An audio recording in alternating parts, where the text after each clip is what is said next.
Sejam bem-vindos à Feira do Empreendedor, realizada pelo Sebrae de São Paulo. Sua presença aqui é a prova de sua confiança e esperança em você e no Brasil. Governos não fazem o futuro de ninguém. Cada um com o seu suor é que faz o seu destino e o esforço de todos é que constrói uma nação. Por isso, todos vocês estão de parabéns, trilhando o seu próprio futuro e o futuro do Brasil.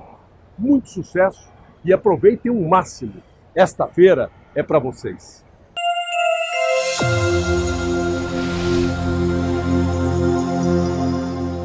Obrigada, seja bem-vindo.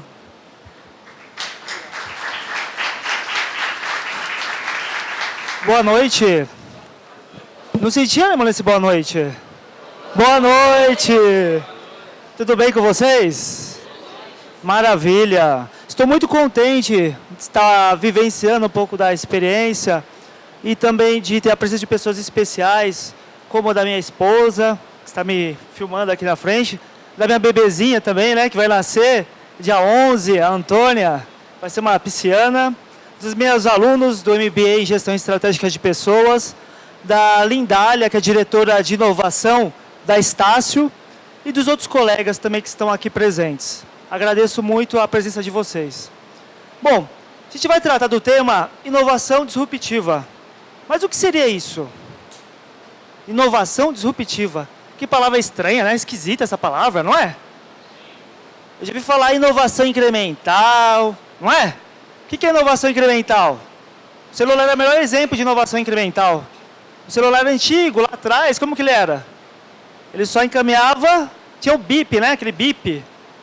Você encaminhava mensagens. Então, ao longo dos anos, o celular ele foi tendo novas funcionalidades, não é verdade? Então, ele foi acompanhando o quê? O mercado, o nosso comportamento. Então, conforme as pessoas foram mudando o seu comportamento, o celular teve que acompanhar isso. E qualquer tecnologia hoje em dia, ela tem que acompanhar as pessoas. Então, um grande problema que eu percebo na minha área de tecnologia, porque assim, eu sou programador, mas hoje estou mais na área comercial. Eu percebo que a grande maioria dos programadores, dos profissionais de tecnologia, eles olham muito a questão tecnológica e se esquecem do quê? Das pessoas, principalmente do comportamento. Você pode criar o melhor produto do mundo, mas se você não olhar as pessoas, a questão de como a pessoa utiliza o seu produto, possivelmente ele vai ser o quê? Um fracasso. Porque é o mercado que dita a regra do jogo. O mercado que dita se o seu produto vai ser um produto de sucesso ou não. Bom, para quebrar um pouco o gelo, eu vou falar um pouquinho de... Acho que não está funcionando aqui.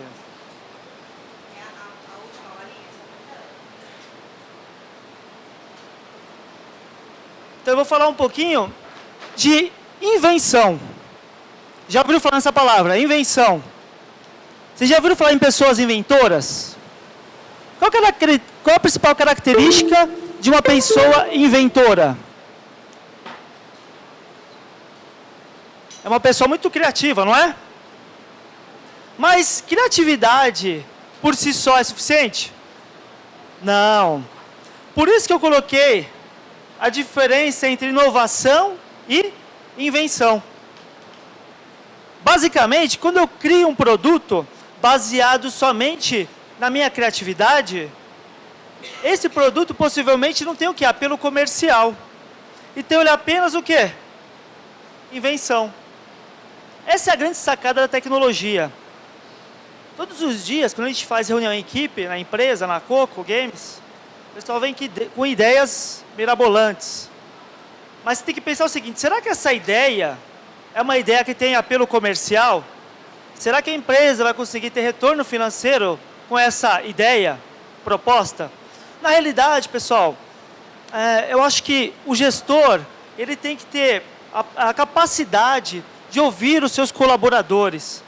Não sei se já ouviram falar nessa história, mas o fundador do Orkut, ele já foi colaborador do Google. Eu costumo dizer que dentro da sua empresa pode ter uma ideia de $1 bilhão, ou até mais. Por quê? Porque às vezes você não aposta num projeto de um colaborador. Então, muitas vezes, as ideias que são colocadas em pauta em uma reunião são ideias que são criativas, mas você tem que pensar, poxa, como que a empresa vai conseguir ganhar dinheiro com isso? Nessa figura aqui, esse produto, do que se trata? Inovação ou invenção?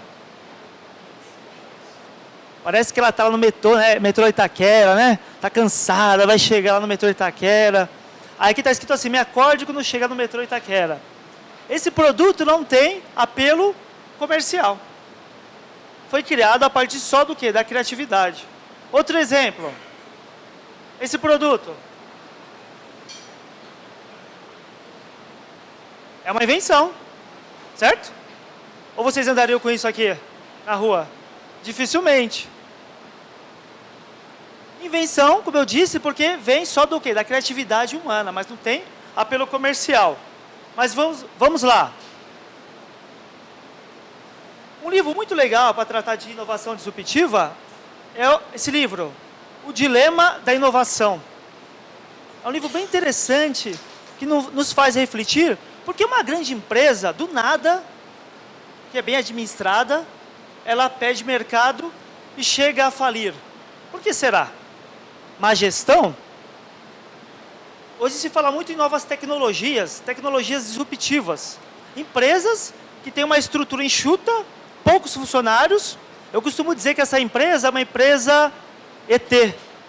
Ou seja, inteligência de negócio, o cabeção do ET, né? Inteligência de negócio muito grande e a estrutura bem como eu, assim, né? Magrinha.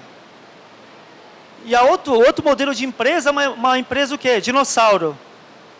Cabecinha pequena e aquela estrutura organizacional enorme. Pelo fato de ter uma estrutura organizacional muito engessada, ela perde o quê? Inovação. Porque as pessoas não conversam. Muitas vezes, a própria cultura da empresa faz com que as pessoas tenham medo de participar efetivamente do processo. Porque às vezes tem aquele líder que tem um perfil autoritário e limita as ideias. Agora, numa empresa onde as pessoas trocam informação, trocam vivência, isso não acontece. Porque o clima, de uma certa forma, ele facilita esse processo de inovação dentro da empresa. Então, a comunicação é extremamente importante para a inovação e para a criatividade. E por que será que essas empresas, de uma certa forma, fracassam? Será que o Google vai falir um dia? Será que o Facebook vai falir? Essa é a pergunta que os alunos me fazem de forma recorrente. Professor, será que o Google vai falir algum dia? Pode acontecer.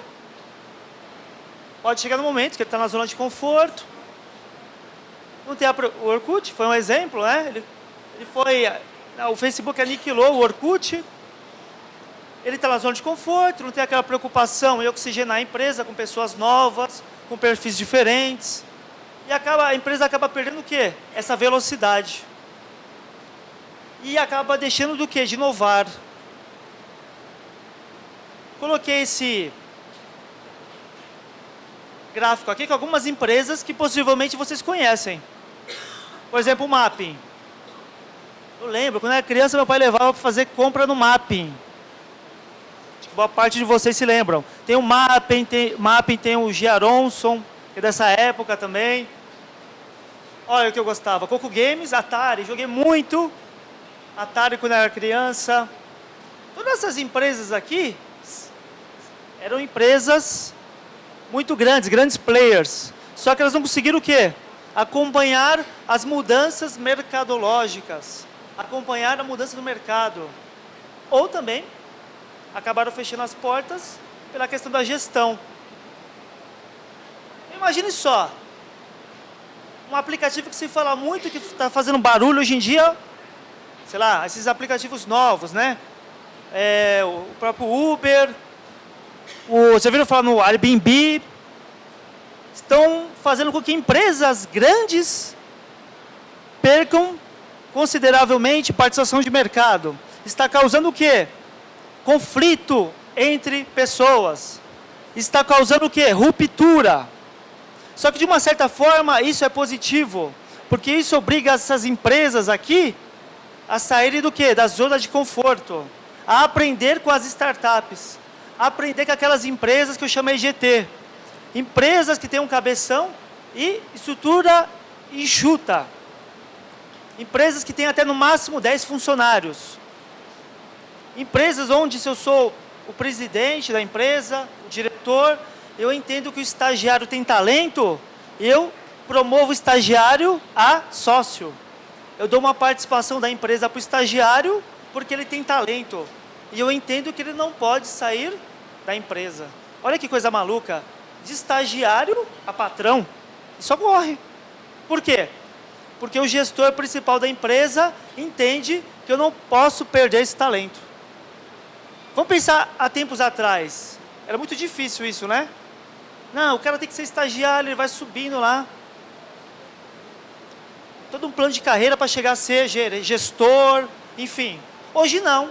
Se você percebe que ele é um talento, você promove ele a dono. Você dá uma participação da sua empresa para o seu estagiário.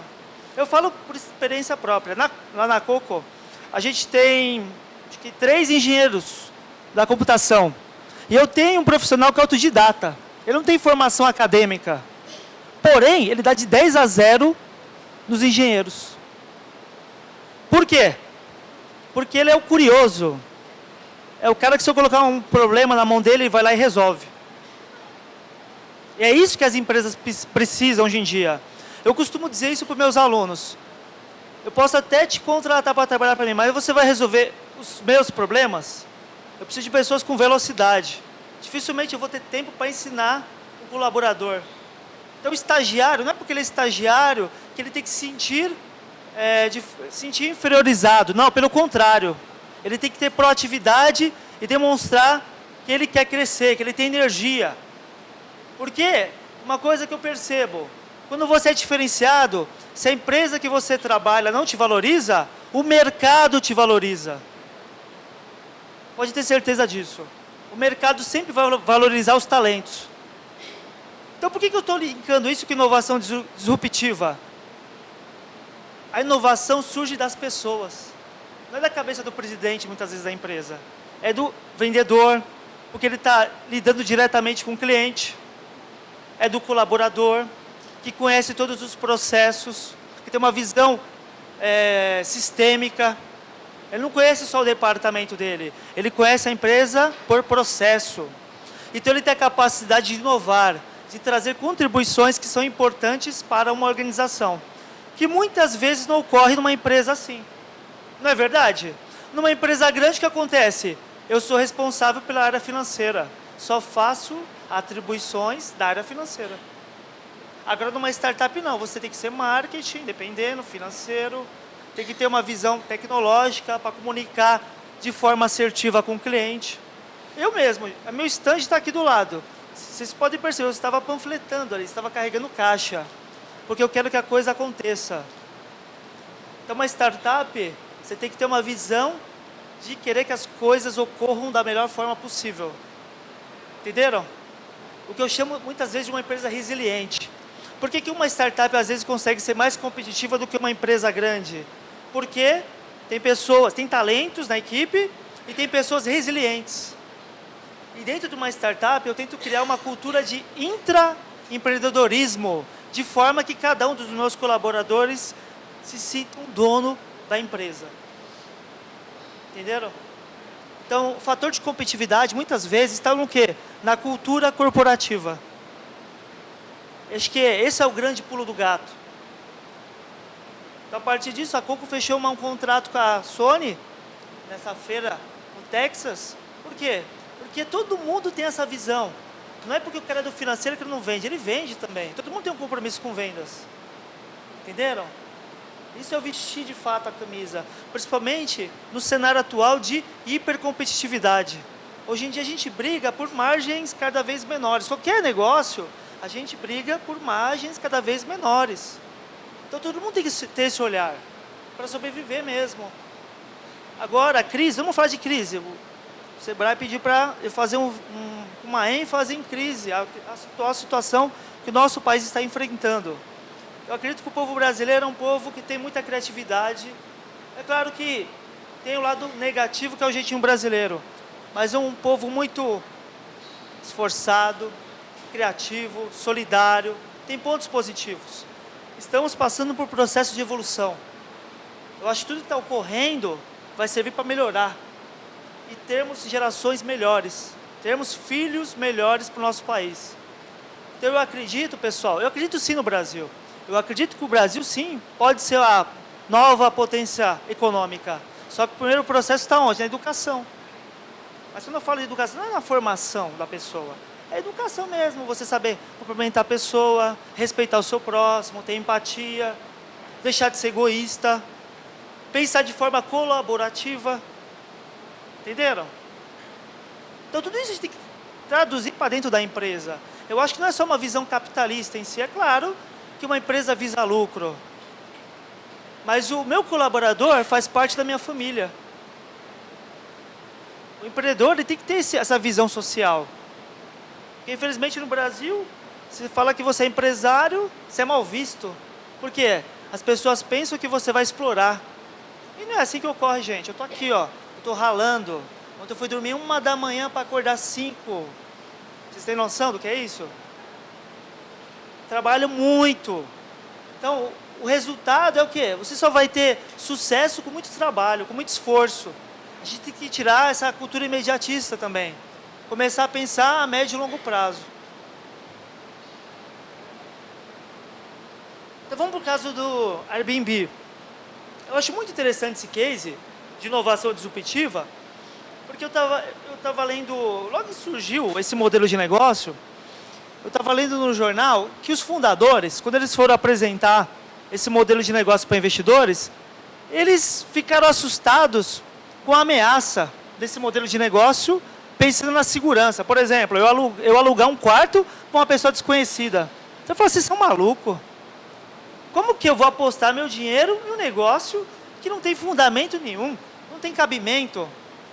Mas o grande approach desse negócio é a questão cultural. Por exemplo, eu já usei o serviço. Quando você vai para outro país, tem a questão de troca cultural, você vai fazer amizade. Você não conhece o país, você fica com medo. Aí você faz amizade com a pessoa que você está hospedado, ele te leva para conhecer o país. Então, a pegada é mais o quê? Turística, cultural.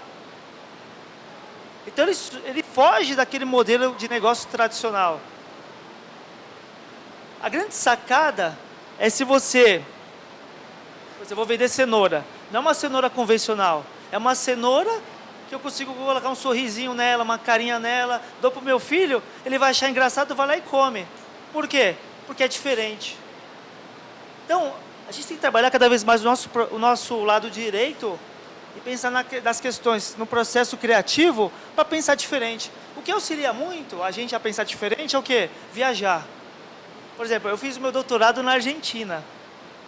Foi magnífico esse doutorado, porque na minha sala tinham suecos, tinha angolanos, tinha obviamente, argentinos, né, brasileiros. E você reflete muito, será que o que eu faço é correto? A forma mesmo que eu administro uma empresa está correta? Pois na Europa eles comem mais devagar. Essa cultura do fast food é muito Estados Unidos, né? Lá é slow food, comer devagar, apreciar o alimento. Então você repensa até a forma de gestão da sua empresa. Por exemplo, os angolanos, eles têm uma forma totalmente diferente, eu percebi. Eu achava que o nosso país é um país corrupto. Conversando com meus amigos angolanos, eu vi que o Brasil, nossa, é criancinha perto lá de Angola. Porque lá é descarado nas reuniões. A questão de propina e etc. E eu fiquei assustado com isso. Mas acaba sendo um aprendizado. Então, por exemplo, como você vai negociar com uma pessoa de outro país? Será que a forma que eu estou administrando a minha empresa é mais adequada? Você reflete, você compara os modelos. Outro modelo muito interessante, falei da sacada, que é a questão cultural do Airbnb.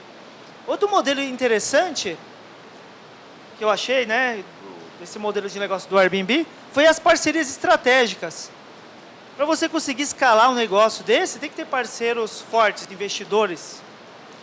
Porque uma empresa pequena, uma estrutura enxuta, ela não consegue ter recurso suficiente para conseguir escalar um negócio como o Airbnb. Então vocês podem perceber aqui que eles fizeram parcerias com a PayPal para poder fazer intermediação de transações, investidores, né?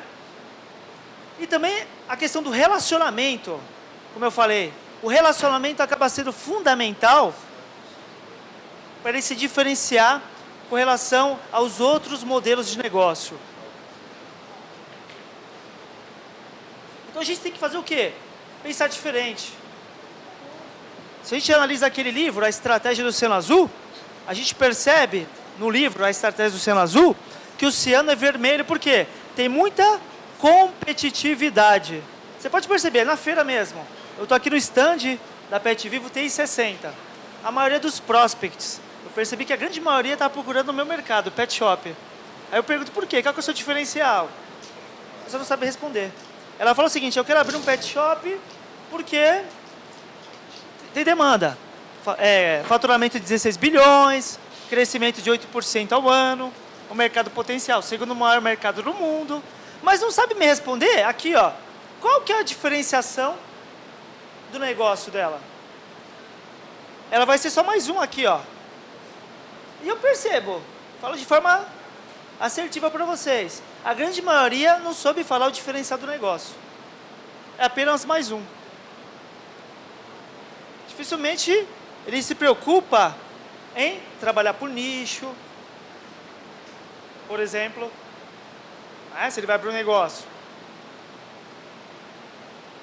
Então, a grande sacada, a gente percebe o seguinte, quando você abre um novo negócio, olha, compete em mercados que já existem. Ele não se preocupa em criar novos mercados. Até por essa questão da criação. Ele não pensa diferente. Ele não troca ideias com pessoas. Por exemplo, se eu vou criar um aplicativo, eu tenho que prototipar. Eu tenho que conversar com pessoas do mercado pet para poder criar um aplicativo. E vou melhorando esse aplicativo. Porque muitas vezes o que eu estou pensando lá, na operação do negócio, é totalmente diferente. Mas aí, até aí, você já fez um investimento. Aqui, ó, vencer a concorrência. Então, a maioria das empresas só se preocupa com o concorrente. Quando eu fui cadastrando o pessoal para ser parceiro Pet Vivo, o que eu mais escutava é o seguinte, olha, na minha região, quantas pessoas abriram, fizeram parceria com você? A preocupação sempre é com o concorrente, tá vendo? Saber o que o concorrente está fazendo. É importante ser o concorrente, lógico. Até porque ele te ajuda a sair da zona de conforto. Porém, quando você cria uma oportunidade para você, você entende que a concorrência acaba sendo irrelevante, porque você é o quê? O pioneiro. Você está sendo na frente. Quando você cria uma tecnologia, um modelo de negócio diferente, as pessoas, os concorrentes se preocupam somente em te copiar. E você está, por exemplo, estou acompanhando o mercado, estou pensando em novas versões para o aplicativo. Entenderam? Então, quantas pessoas se preocupam em te copiar, você quer o quê? Inovar.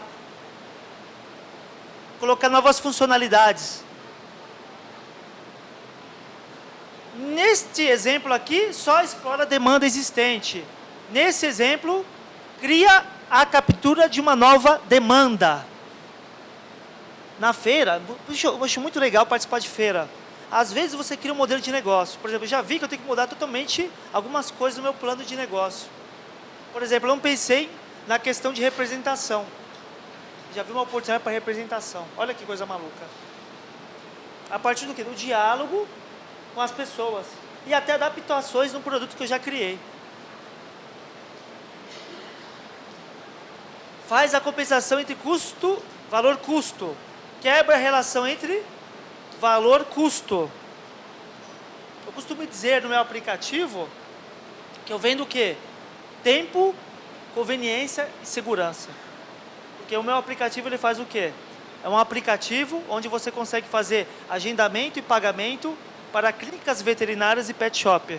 Imagina só você já fazer agendamento e pagamento. Uma pessoa que tem uma vida agitada como a minha, ou um profissional liberal, tempo é dinheiro. Então ele só vai levar o cachorro dele, já está tudo pago, e busca e leva de volta o cachorro. E pode contratar o leve e traz, não precisa nem levar o cachorro. Então, o que eu quero dizer? Muitas vezes, quando eu penso em tecnologia, o cara vai pensar assim, eu quero usar a tecnologia de ponta. Isso não é suficiente. Eu tenho que analisar o quê? O comportamento do meu consumidor. O comportamento do meu público, no caso o pet shop e a clínica veterinária. Como que é a operação dele? Será que vai fazer sentido o aplicativo para ele? Entenderam? E alinha a empresa inteira com a sua escolha estratégica. Se a empresa, nesse modelo, se basear em custo ou diferenciação.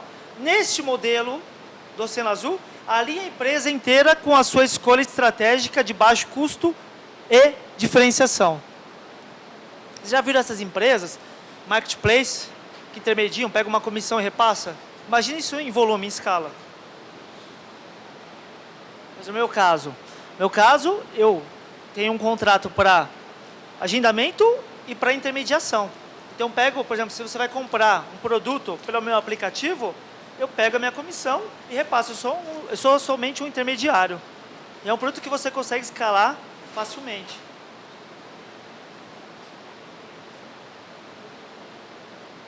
Eu coloquei alguns exemplos, né? A Apple é uma empresa que extremamente inovadora pelos produtos dela, né? iPhone, o próprio iPod. Agora o Uber, né? Que está quebrando um paradigma, né? Principalmente com relação a esse conflito com os taxistas. Porém,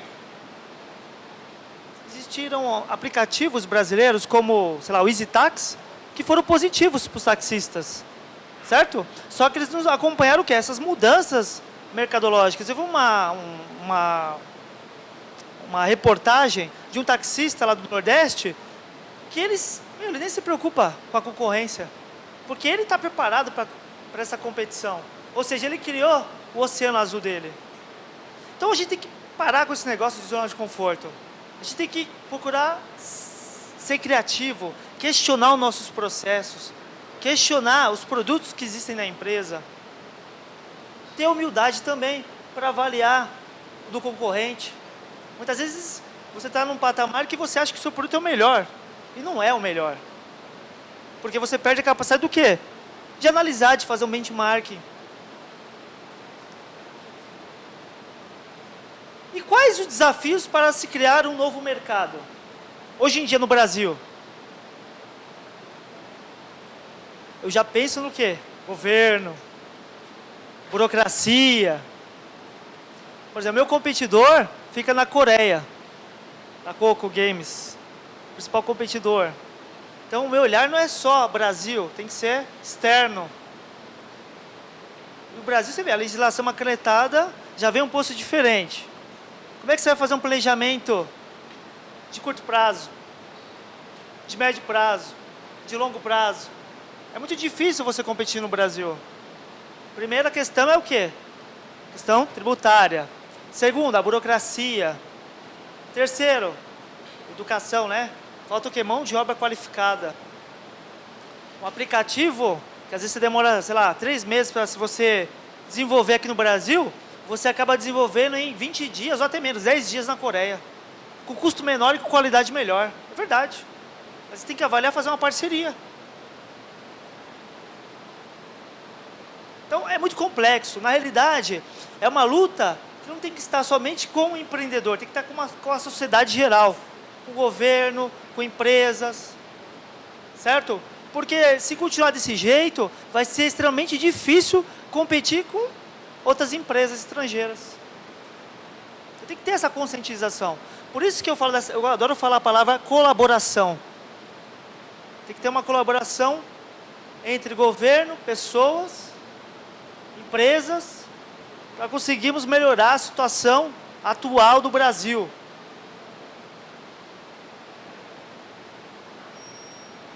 Existe algum caso brasileiro de criação de um novo mercado? Eu poderia falar de EasyTax, eu quero fugir do comum.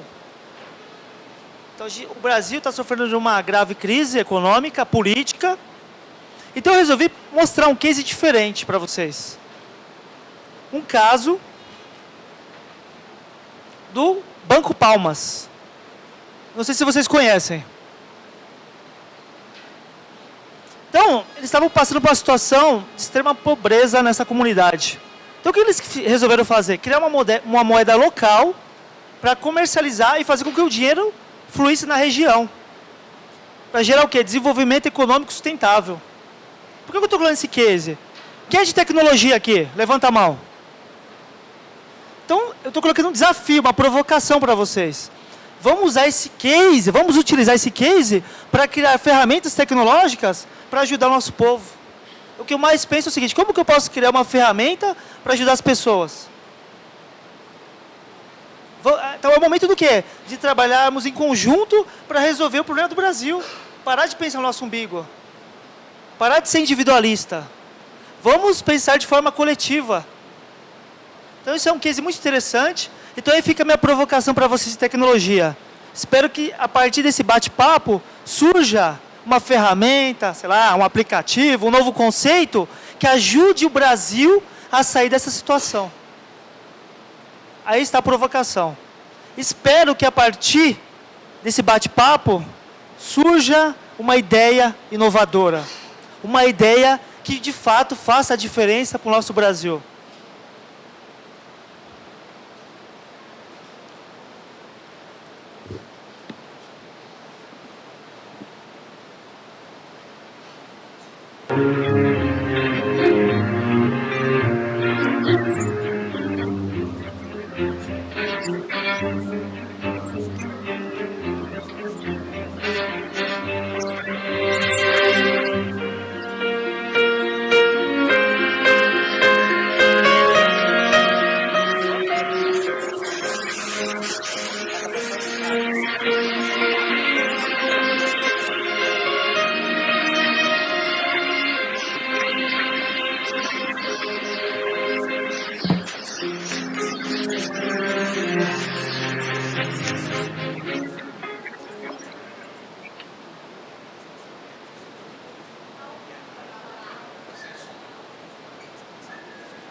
Pessoal, eles estão vendo a questão do som, mas assim, a discussão é interessante porque todos os dias, por que eu coloquei esse caso? Todos os dias eu me reúno com o pessoal que trabalha comigo e a gente fica muito preocupado com a situação atual do país, principalmente a questão do aumento do desemprego. Porque o Brasil, infelizmente, ele não é conhecido por um país tecnológico, como os Estados Unidos, como a Coreia, como a China. Principalmente quando vocês analisam a questão de patentes registradas, de inovações tecnológicas. Então, por que eu coloco esse caso? Porque meu sonho é que surgisse, que tivesse cada vez mais empresas tecnológicas no Brasil, empresas multinacionais brasileiras, e a gente conseguisse de fato fazer a diferença lá fora. Porque se vocês analisarem das maiores empresas multinacionais, a grande maioria está onde? Em que país? Estados Unidos, não é? Por que não poderia ser o Brasil? Porque o meu sonho é ver o quê? Uma nação próspera.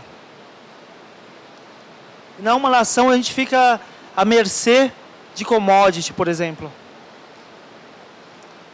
Então, isso aí eu pensei, hoje quando eu acordei, eu falei, eu não vou colocar um caso convencional. Eu vou colocar um caso diferente. Para quê? Para propor um desafio para as pessoas, porque aqui estamos diante de quê? Empreendedores. E esses empreendedores, de fato, podem se conscientizar esse caso que eu estou apresentando para vocês e desenvolver um produto tecnológico que possa fazer a diferença aí para o nosso país. Ficaria muito feliz se daqui a 2 anos, por exemplo, eu recebesse um e-mail de um de vocês com uma ferramenta que foi concebida, por exemplo, a partir desse bate-papo. Eu, particularmente, eu sou um professor que adoro provocar meus alunos. Adoro. Mas eu falo assim, você não vai conseguir, mas aquele professor que provoca, sabendo que ele vai superar os limites dele. Então, quando eu coloco aí uma provocação, é para que haja frutos. E imagine só, isso foi concebido lá no interior do Ceará. Eles não tiveram formação acadêmica, como grande parte de vocês. Só que eles tiveram a iniciativa de se unir em prol de um objetivo em comum. E quando eles conseguiram se unir em prol desse objetivo, quem ganhou com isso? Toda a comunidade. Então toda a comunidade ganhou com o desenvolvimento econômico sustentável, que foi gerada a partir dessa iniciativa. Uma iniciativa que, diga-se, muito corajosa. Porque é muito difícil você colocar sua cara a tapa, como ele fez. Porque, por exemplo, ele teve que brigar com o Banco Central. Mas, na realidade, o empreendedor não pode ter medo, pessoal. Contradição. Passamos 20 anos para construir um bairro e agora a gente não podia mais morar no bairro que a gente mesmo construiu. E aí nós dissemos, olha, se nós conseguimos criar esse bairro, nós vamos conseguir gerar trabalho, gerar renda aqui dentro desse bairro.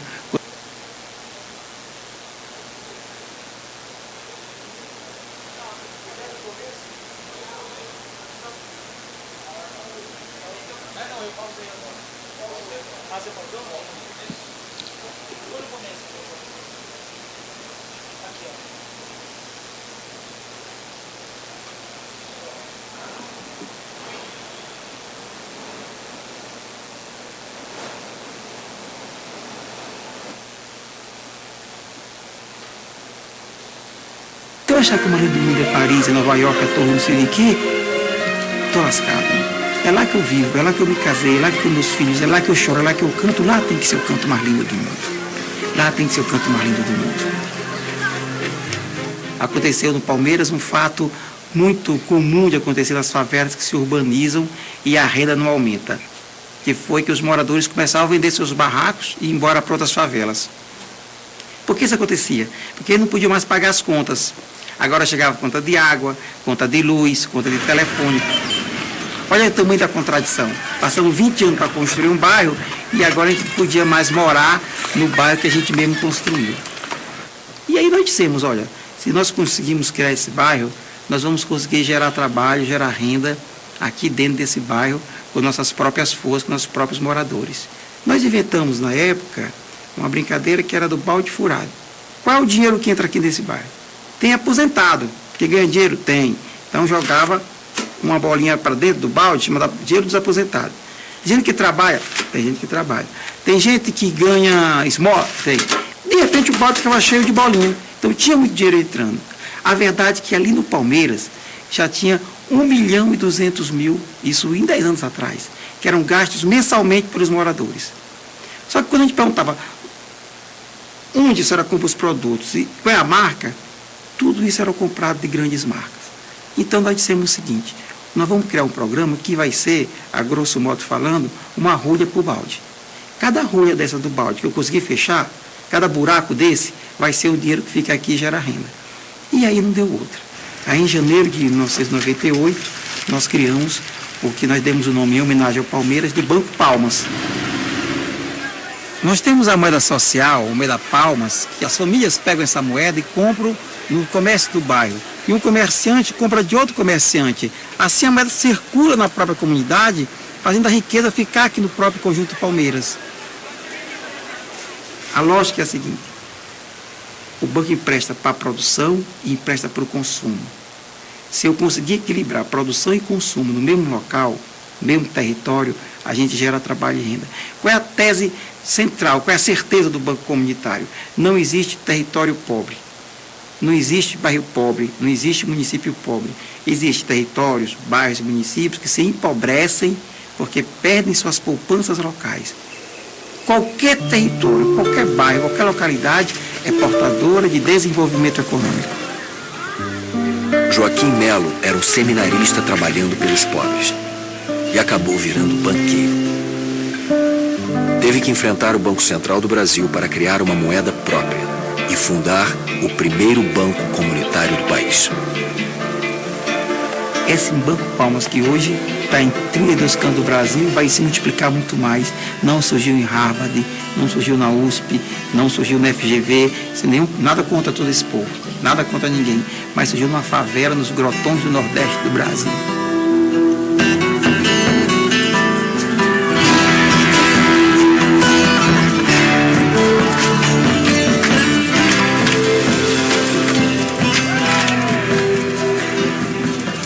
A pobreza não é uma sentença. A pobreza não é uma dádiva de Deus, não é uma coisa que não tem jeito. Basta que nós possa aqui produzir, consumir, vender, comercializar um para os outros. Se eu faço as pessoas acreditarem nisso, eu consigo o que eu quero.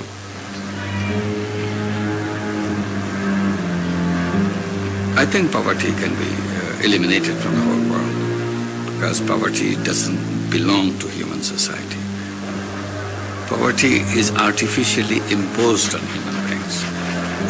It's not natural to them, it's not part of human being. So something artificial can always be peeled off.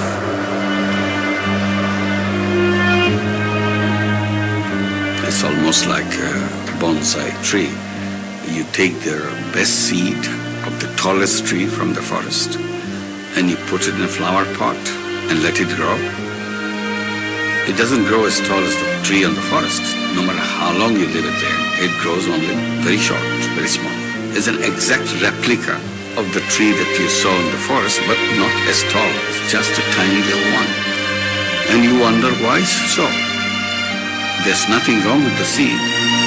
The only answer is you have not provided the base on which to grow on.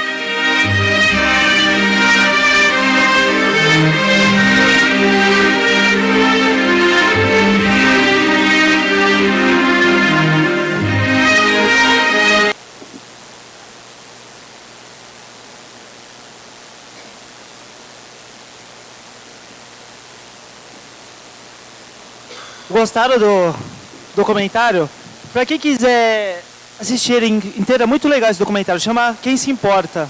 É muito legal. Na realidade, eu costumo passar esse documentário para minha equipe. Todo dia a gente debate uma forma de tentar achar uma solução para o nosso problema, o problema do nosso país. E parar de pensar no nosso umbigo. Pensar de forma colaborativa. Isso que falta para o Brasil. Se começarmos a pensar de forma colaborativa, certamente teremos um futuro melhor e um país melhor para os nossos filhos. Eu queria contribuir com uma mensagem do próprio Mohamed Yunus, que eu achei bem interessante. Ele colocou o seguinte: a criatividade dos jovens mudará o mundo. E eu não tenho dúvida disso. Se todo mundo tiver engajamento com relação aos nossos problemas, as nossas mazelas, o mundo será muito melhor. Então esse compromisso é meu e eu espero que a partir de hoje vocês também assumam esse compromisso e faça a diferença na vida de vocês e das pessoas que estão à volta de vocês. Muito obrigado.